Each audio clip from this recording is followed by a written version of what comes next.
O oceano sempre guardou mais do que navios afundados, porque durante séculos, marinheiros desapareceram levando histórias que nunca deveriam ter existido. Relatos sobre navios que voltavam vazios, tripulações enlouquecidas, capitães amaldiçoados e homens que continuavam navegando, mesmo depois da morte. Em praticamente todos os portos antigos, existia o mesmo aviso. Nunca saqueie certos navios, nunca responda sinos na névoa e nunca aceite ouro vindo do mar. Porque algumas embarcações não carregavam tesouros, carregavam maldições. E piratas aprenderam tarde demais que existem coisas piores do que afundar no oceano. Existem histórias que o próprio mar se recusa a deixar morrer. Então apague as luzes, coloque os fones e tome cuidado com o que pode estar esperando além da névoa, porque esta noite você vai dormir com maldições piratas. O primeiro erro dos piratas foi acreditar que todo navio carregando ouro era apenas sorte. O segundo foi pensar que o oceano esquecia. Em 1693, o capitão Arthur Vane navegava pelo Atlântico, carregando uma reputação que fazia portos inteiros fecharem as portas quando sua bandeira surgia no horizonte. Diziam que Vane não deixava sobreviventes, nem testemunhas. Seu navio, o Black Veil, atravessava tempestades como se o próprio oceano abrisse caminho para ele. E naquela noite, foi exatamente uma tempestade que trouxe a maldição até sua tripulação. O mar estava violento. Ondas enormes quebravam contra o casco. Raios iluminavam o horizonte por segundos, antes de tudo voltar para a escuridão. Foi durante um desses clarões que um dos homens viu o navio, parado no meio da tempestade, imóvel, como se o oceano ao redor dele estivesse morto. Nenhuma vela rasgada, nenhum sinal de dano, apenas silêncio. O estranho era que, mesmo no meio da chuva, nenhuma água parecia tocar aquela embarcação. Arthur Vane sorriu imediatamente, porque piratas enxergavam oportunidade onde homens comuns enxergavam medo. O Black Veil se aproximou lentamente, e quanto menor ficava a distância, mais estranho o navio parecia. Não existiam lanternas, não existia movimento, nem mesmo o som da madeira rangendo. Era como olhar para uma embarcação abandonada fora do mundo. Alguns homens começaram a recuar. Um deles chegou a dizer: "Capitão, isso não parece certo." Mas Arthur ignorou completamente, porque então eles viram o ouro, moedas espalhadas pelo convés, baús abertos, correntes douradas brilhando sob os relâmpagos. Ouro demais, como se alguém tivesse abandonado uma fortuna inteira no meio do oceano. Os piratas enlouqueceram imediatamente. Alguns começaram a rir, outros rezavam agradecendo, e Arthur Vane ordenou o saque. Quando os primeiros homens atravessaram para o navio estranho, perceberam algo pior que o silêncio. O cheiro, um odor forte de maresia podre, misturado com madeira molhada antiga, como se o navio estivesse apodrecendo havia décadas, mesmo parecendo intacto por fora. Então encontraram os corpos, tripulantes espalhados pelos corredores, secos, pálidos, como se toda a água tivesse sido arrancada de dentro deles. Nenhum sinal de luta, nenhum ferimento, apenas rostos congelados em puro terror. Alguns piratas quiseram ir embora imediatamente, mas Arthur Vane continuava obcecado pelo ouro. E então, eles ouviram o som vindo do porão. Correntes, lentamente se movendo no escuro. Um dos homens desceu com uma lanterna e voltou alguns segundos depois, completamente branco, tremendo, incapaz de falar. Arthur tomou a lanterna da mão dele e desceu sozinho. O porão estava inundado parcialmente. A água negra balançava devagar no chão de madeira. E no centro da escuridão, existia um homem acorrentado, ainda vivo, magro demais, pálido demais, como alguém preso ali havia anos. O homem ergueu lentamente os olhos para Arthur Vane e sussurrou: "O oceano estava dormindo. Agora vocês acordaram ele." Arthur Vane deveria ter ido embora naquela noite. Qualquer homem racional teria abandonado aquele navio imediatamente. Mas piratas não sobreviviam sendo racionais. Sobreviviam sendo gananciosos. E foi exatamente isso que condenou toda a tripulação do Black Veil. Enquanto a tempestade continuava quebrando contra o casco, os homens começaram a levar o ouro para o próprio navio. Baús, correntes, sacos de moedas, objetos antigos cobertos de sal e ferrugem. Quanto mais saqueavam, mais estranho tudo ficava, porque o navio fantasma parecia impossível. Nenhuma madeira rangia, nenhuma vela balançava, nenhum som existia ali dentro. Nem mesmo o oceano parecia tocar aquela embarcação. Era como entrar em um lugar morto. Um dos piratas chegou a comentar: "Nem o mar entra aqui." Arthur ignorou novamente. Seus olhos estavam presos no ouro. E então, o homem acorrentado começou a rir no porão. Baixo, fraco, mas perturbador. Como alguém que já sabia exatamente o que iria acontecer, Arthur retornou até ele e perguntou o que havia naquele navio. O homem ergueu lentamente os olhos, olhos fundos, cansados, como se tivesse passado anos sem dormir.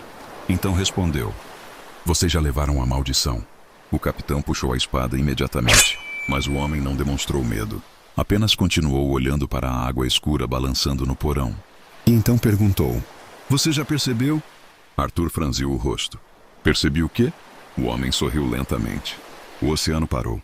Foi naquele instante que Arthur percebeu o impossível. A tempestade havia desaparecido, sem transição, sem vento diminuindo, sem chuva enfraquecendo. Simplesmente silêncio absoluto. Arthur subiu imediatamente até o convés. E os homens do Black Veil estavam parados olhando o oceano. O mar inteiro havia ficado imóvel. Nenhuma onda, nenhum vento, nenhum som, apenas escuridão. O navio fantasma continuava ao lado deles, completamente parado, como se estivesse esperando alguma coisa.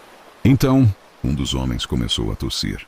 Primeiro fraco, depois mais forte, até cair de joelhos no convés. Água salgada começou a sair da boca dele, como se estivesse se afogando por dentro. Outro pirata começou a ouvir passos no casco, passos lentos, molhados, caminhando acima da tripulação, mas não existia ninguém ali. E então o ouro começou a mudar. As moedas recém-saqueadas estavam molhadas, cobertas de água escura. Algumas pareciam enferrujadas, outras estavam quentes, como se tivessem acabado de sair do fundo do oceano. O medo começou finalmente a entrar no Black Veil, mas já era tarde demais, porque naquela noite algo invisível havia embarcado junto com eles, e o oceano tinha acordado. Na manhã seguinte, ninguém no Black Veil parecia ter realmente dormido. Alguns homens afirmavam ouvir correntes arrastando durante toda a madrugada. Outros juravam escutar passos caminhando lentamente sobre o casco. Passos molhados, pesados, como se alguém estivesse circulando o navio sem parar. Arthur Vane tentou ignorar tudo, mas até ele começou a perceber que alguma coisa estava errada, porque o oceano continuava impossível. Sem ondas, sem vento, sem pássaros, sem vida. O Black Veil parecia parado em um lugar fora do mundo. E o pior era que o navio fantasma ainda continuava ao lado deles, imóvel, como uma sombra esperando. Nenhum dos homens teve coragem de voltar lá, nem mesmo Arthur. Então, o primeiro desaparecimento aconteceu. Um jovem pirata chamado Elias estava de vigia durante a madrugada. Quando trocaram o turno, encontraram apenas a lanterna caída no chão, ainda acesa, balançando lentamente. Mas Elias havia sumido. Nenhum grito, nenhum barulho, nenhum sinal de luta. Apenas marcas molhadas indo em direção ao mar, como se alguém tivesse sido arrastado lentamente até a escuridão. O medo começou a destruir a tripulação. Alguns queriam jogar o ouro fora. Outros começaram a rezar. 2 homens tentaram abandonar o Black Veil usando um pequeno bote. Mas quando se afastaram do navio, o oceano começou a mudar novamente. A água ficou negra, escura demais, como tinta espalhada no mar. E então, algo enorme passou debaixo do bote. Os homens começaram a gritar desesperadamente. O bote virou segundos depois. A tripulação inteira assistiu. Mas ninguém viu exatamente o que estava na água. Apenas uma sombra colossal se movendo sob a superfície imóvel. Depois disso, o oceano voltou ao silêncio absoluto, como se nada tivesse acontecido. Foi naquela noite que Arthur começou a ouvir a voz. Primeiro baixa, distante, quase confundida com o som da madeira. Depois mais próxima, sussurrando lentamente atrás dele. Devolva! Arthur puxava da espada imediatamente sempre que ouvia aquilo, mas nunca existia ninguém.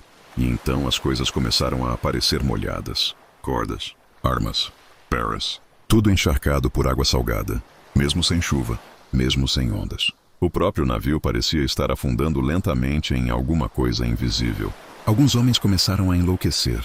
Um deles arrancou as próprias unhas tentando tirar a água de dentro da pele. Outro jurava ver pessoas caminhando no oceano durante a noite. Silhuetas, paradas, observando o Black Veil do lado de fora. Então, perto da meia-noite, o sino tocou. Um único som. Grave, profundo, ecoando no oceano imóvel. Toda a tripulação congelou imediatamente. Porque o som não vinha do Black Veil, vinha do navio fantasma. E pela primeira vez desde que encontraram aquela embarcação, algo finalmente se moveu nela. Uma silhueta apareceu lentamente no convés superior. Alta demais, magra demais, imóvel demais, observando diretamente Arthur Vane, como se o oceano inteiro finalmente tivesse despertado. O som do sino continuou ecoando pelo oceano. Grave, lento, profundo demais para parecer humano. E enquanto a tripulação permanecia imóvel no convés do Black Veil, a silhueta no navio fantasma começou a se mover, devagar, como se estivesse observando cada homem individualmente. Alguns piratas começaram a recuar imediatamente. Outros não conseguiam nem respirar, porque quanto mais a figura avançava, menos humana ela parecia. Alta demais, magra demais. Os braços longos balançavam lentamente ao lado do corpo, como se as articulações estivessem erradas. E então, a criatura parou diante do sino. O oceano inteiro ficou completamente silencioso. Nenhum som de madeira, nenhum vento, nem mesmo respirações. Então a voz surgiu novamente, dentro da cabeça de Arthur Vane. Devolva! O capitão caiu de joelhos imediatamente. Sangue começou a escorrer pelo nariz. Os outros homens olharam assustados, porque Arthur começou a ouvir coisas que mais ninguém escutava. Correntes arrastando no fundo do oceano. Gritos abafados de tripulações antigas. Sons de homens se afogando no escuro. E milhares de vozes, sussurrando ao mesmo tempo. Devolva! O ouro começou então a se mover sozinho, lentamente. Moedas deslizando pelo convés molhado. Correntes douradas vibrando. Baús tremendo sem ninguém tocar. Alguns piratas enlouqueceram completamente naquele instante. Um deles começou a rir sem parar. Outro tentou arrancar os próprios olhos. Um terceiro simplesmente caminhou até a borda do navio e se jogou no oceano imóvel. Mas ele não afundou. A tripulação inteira viu. O homem permaneceu parado sobre a água escura por alguns segundos, como se alguma coisa estivesse segurando ele por baixo. Então, mãos começaram a surgir, dezenas delas, pálidas, magras, humanas demais. As mãos puxaram o pirata lentamente para baixo, sem respingos, sem gritos, apenas silêncio. Foi naquele momento que Arthur finalmente entendeu. O navio fantasma não era uma embarcação, era uma armadilha. O ouro nunca havia sido um tesouro. Era isca. E o oceano estava alimentando alguma coisa. A criatura diante do sino ergueu lentamente a cabeça. E pela primeira vez, Arthur viu o rosto dela. Não existiam olhos, apenas escuridão. Como um vazio profundo olhando de volta para ele. Então o sino tocou novamente. Mais forte, mais perto. E o mar finalmente começou a se mover. Primeiro devagar, depois violentamente. Ondas negras começaram a surgir ao redor do Black Veil. O oceano parecia vivo.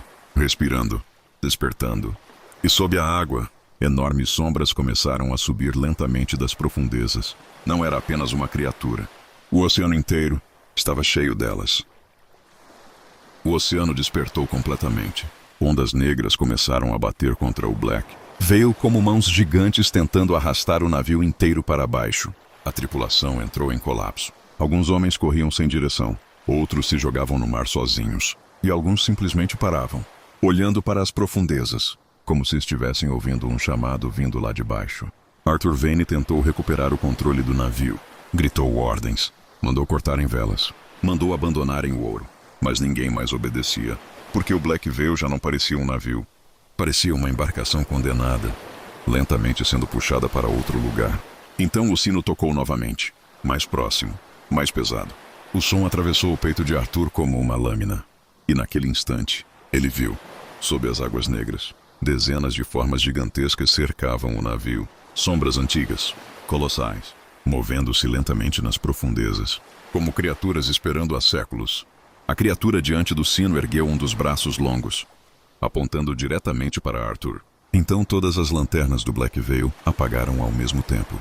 Escuridão absoluta. Os gritos começaram imediatamente. Madeira quebrando, correntes arrastando, sons molhados subindo pelo casco. E alguma coisa caminhando pelo navio.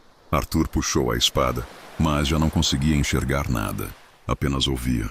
Respirações, vozes, passos lentos atrás dele. Então, silêncio total. Quando a lua finalmente voltou a aparecer entre as nuvens, o Black Veil havia desaparecido. Não existiam destroços, não existiam corpos, nem sinais da tripulação. Apenas o oceano vazio. Calmo novamente, como se nada tivesse acontecido. Durante décadas, pescadores começaram a relatar aparições estranhas naquela região. Um navio escuro parado no meio da névoa, sem bandeiras, sem som, Apenas um sino ecoando no oceano durante a madrugada. Alguns juravam ver homens parados no convés, imóveis, encarando o mar, como se ainda estivessem esperando alguma coisa emergir das profundezas. E entre eles, um capitão usando um velho chapéu negro, com os olhos completamente vazios. Dizem que os pescadores mais antigos evitam navegar naquela rota durante a noite, porque acreditam que o navio fantasma não procura ouro, nem vingança. Ele procura tripulações, novos homens, novas almas para alimentar o oceano. E talvez, em alguma parte escura do mar, o sino ainda esteja tocando, esperando, chamando, procurando alguém disposto a ouvir. Se você quer continuar navegando por histórias esquecidas do oceano, continue acompanhando o Caçador de Mistérios, porque algumas lendas nunca afundam.